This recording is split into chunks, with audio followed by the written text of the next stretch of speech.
બિલ્કિસ બાનો કેસના દોષિતોના આત્મસમર્પણને લઈને દાહોદ એસપી બલરામ મીણાએ નિવેદન આપ્યું. કહ્યું કે દોષિતોના આત્મસમર્પણ વિશે કોઈ માહિતી નથી. સામૂહિક બળાત્કારના 11 દોષિતો ક્યાં છે તેની કોઈ માહિતી નથી. કેટલાક દોષિતો તેમના સંબંધીઓના ઘરે ગયા છે અને દોષિતોના ઘર બહાર ચુસ્ત પોલીસ બંદોબસ્ત ગોઠવી દેવાયો છે.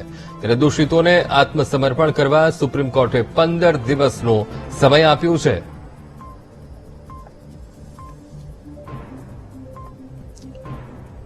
બહુચર્ચિત બિલ્કિસ બાનો કેસ અને દોષિતોના આત્મસમર્પણને લઈને દાહોદ એસપી બલરામ મીણાએ નિવેદન આપ્યું. કહ્યું કે દોષિતોના આત્મસમર્પણ વિશે કોઈ માહિતી તેમના વિશે નથી અને સામૂહિક બળાત્કારના 11 દોષિતો ક્યાં છે તેની પણ કોઈ માહિતી નથી. વધુમાં કહ્યું કે કેટલાક દોષિતો તેમના સંબંધીઓના ઘરે ગયા છે અને દોષિતોના ઘર બહાર ચુસ્ત પોલીસ બંદોબસ્ત ગોઠવી દેવાયો છે. એટલે દોષિતોને આત્મસમર્પણ કરવા સુપ્રીમ કોર્ટે 15 દિવસનો સમય આપ્યો છે, પણ એ આત્મસમર્પણ કર્યું છે કે નહીં એ વિશે કોઈ માહિતી તેમની પાસે નથી તેવું એસપી મીણાએ જણાવ્યું છે.